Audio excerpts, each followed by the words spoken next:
भारत के राफेल लड़ाकू जेट किसी भी वक्त पाकिस्तान में घुसकर आतंकी हाफिज सईद जैसे आतंकियों का सफाया कर सकते हैं। पाकिस्तान को जब से पता चला कि लश्कर ए तैयबा, जैश ए मोहम्मद जैसे आतंकी गुटों के अड्डे पर भारत भयानक हमला करने जा रहा है, उसके बाद से पूरे पाकिस्तान में कोहराम मच गया। अगले 24 घंटे में किसी भी वक्त पाकिस्तान के खिलाफ ऑपरेशन हो सकता है।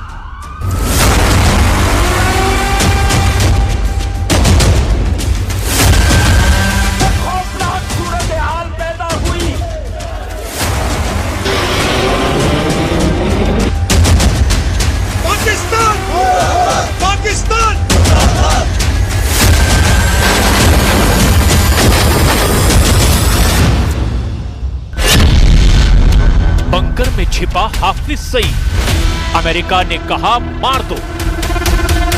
22 अप्रैल को पहलगाम में हुआ पाकिस्तानी आतंकियों का हमला पाकिस्तान के लिए कोड़ में खाज की तरह साबित हो रहा है।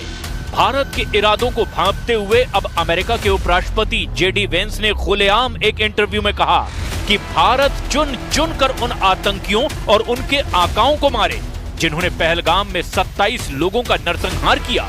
अमेरिका ने यहां तक कह दिया कि अगर भारत पाकिस्तान में घुसकर आतंकियों और उनके अड्डों का सफाया करता है तो पाकिस्तान को चाहिए कि वो भारत का साथ दे। ये हैरान करने वाले डेवलपमेंट पाकिस्तान की सरकार और पाकिस्तानी सेना के लिए नासूर साबित हो रहे हैं। अब खबर तो यहां तक आ रही है कि लश्कर ए तैयबा का चीफ हाफिज सईद अब पाकिस्तानी सेना और पाकिस्तान की खुफिया एजेंसी ISI ने सेना के इलाके में इसे छिपा दिया है ताकि वो किसी तरह की सर्जिकल स्ट्राइक में मारा ना जाए। हम आपको यही दिखाने जा रहे हैं कि अब ये पूरी तरह से साफ हो चुका है कि भारत आतंकियों से बदला लेने जा रहा है, फिर चाहे वो POK में हो या LOC में या फिर पाकिस्तान के अंदर कहीं भी छुप कर बैठे हों।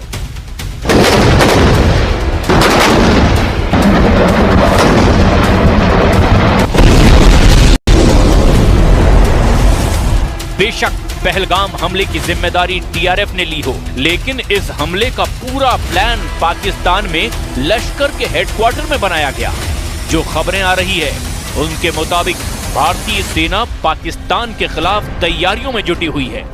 जब भी अटैक होगा इतना घातक होगा कि पाकिस्तान की सेना की नींव हिला देगा। इसी बीच ये खबर भी सामने आ रही है कि 26/11 हमले के मास्टरमाइंड लश्कर ए तैयबा चीफ हाफिज सईद की सुरक्षा और बढ़ा दी गई है। पाकिस्तान की आर्मी से उसे 3 लेवल की सुरक्षा मिल रही है।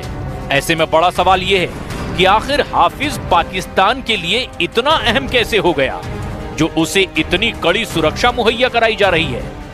दरअसल पाकिस्तान की सेना को यह डर सता रहा है कि पहलगाम हमले के बदले के रूप में भारत का टारगेट हाफिज सईद हो सकता है।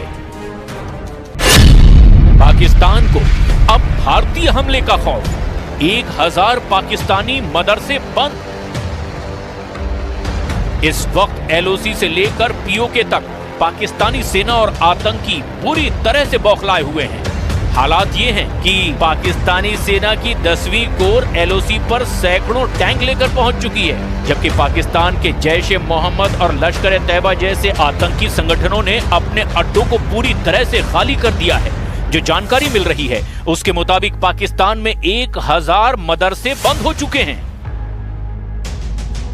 सूत्रों से मिली जानकारी के मुताबिक पाकिस्तान ने POK में अगले 10 दिनों के लिए सभी मदरसे और धार्मिक आयोजन बंद कर दिए हैं।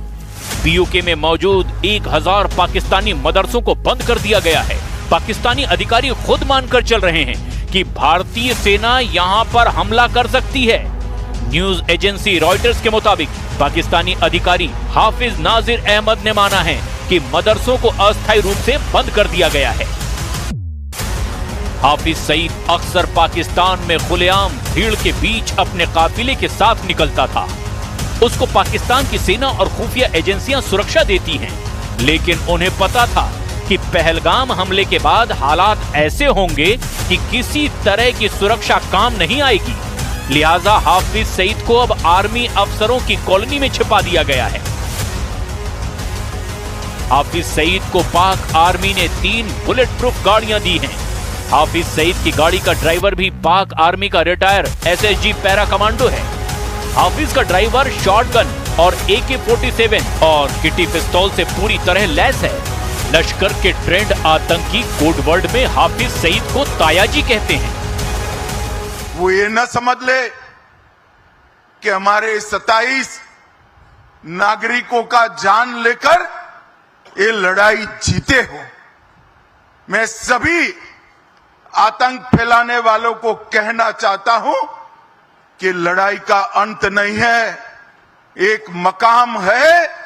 हर व्यक्ति को चुन चुन कर जवाब भी मिलेगा, जवाब भी लिया जाएगा। इधर दूसरी तरफ पाकिस्तानी सेना की पोस्ट ने नियंत्रण रेखा यानी कि लाइन ऑफ कंट्रोल के उस पार कुपवाड़ा, बारामूला, पुंछ, नौशेरा और जम्मू और कश्मीर केंद्र शासित प्रदेश के अखनूर क्षेत्रों के सामने बिना किसी उकसावे के छोटे हथियारों से लगातार 9 दिन से फायरिंग कर रहे हैं, जिसका जवाब भी भारतीय सेना दे रही है।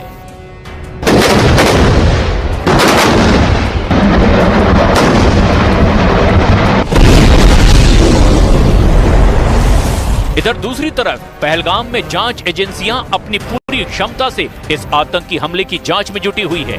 उस पर अब बहुत बड़े खुलासे होने लगे हैं। दावा तो यहां तक किया जा रहा है कि TRF के इन आतंकियों के पास चीन से बने सैटेलाइट फोन थे, जिसकी मदद से न सिर्फ आतंकियों ने टूरिस्ट को मारा, बल्कि नरसंहार करने के बाद इसी सैटेलाइट की मदद से घाटियों में गुम भी हो गए।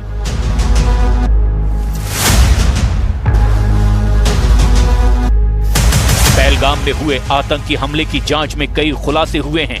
NIA की जांच टीम इस बात पर ध्यान दे रही है कि आतंकी घाटी में कैसे घुसे और कैसे वहां से निकले भी। वो ये भी पता लगाने की कोशिश कर रहे हैं कि आतंकियों की किसने मदद की। NIA सूत्रों के मुताबिक आतंकी पहलगाम में हमला करने के लिए ड्रोन से हमले की रणनीति बना रहे थे, लेकिन वहां पर बड़ी संख्या में स्थानीय लोगों की मौजूदगी थी और इसी वजह से ड्रोन से हमला करने की रणनीति को टाल दिया गया और फिर सैटेलाइट फोन का आतंकी लगातार इस्तेमाल करते रहे। इसके अलावा भी सुरक्षित बचे लोगों और चश्मदीदों की गवाही ली जा रही है। कई बयान दर्ज किए गए हैं। सूत्रों के मुताबिक NIA की टीम कुछ स्थानीय फोटोग्राफरों से भी पूछताछ कर रही है। उनके पास या उनके फोन में जो भी वीडियो या फोटोग्राफ हैं, उनको भी जुटाने का काम किया जा रहा है। पहलगाम आतंकी हमले की प्लानिंग पाकिस्तान में बैठे आतंकी संगठन लश्कर-ए-तैयबा के आकाओं ने की। कश्मीर के बैसरन घाटी में खून खराबे के लिए उन्हें पाकिस्तान में ट्रेनिंग दी गई। जांच से पता चला कि आतंकवादी कोकरनाग के जंगलों में 20 से 22 घंटे पैदल चलकर आए थे। आतंकियों ने एक लोकल कश्मीरी और एक टूरिस्ट से मोबाइल फोन छीना था। हमले में 4 आतंकवादी शामिल थे, जिनमें 3 पाकिस्तानी और एक स्थानीय आदिल ठोकर हुसैन था। NIA के अधिकारी फॉरेंसिक एक्सपर्ट्स की मदद से पूरे बैसरन घाटी में सुरंग ढूंढ रहे हैं। जांच में पता चला कि आतंकियों ने AK-47 और M4 राइफल से गोली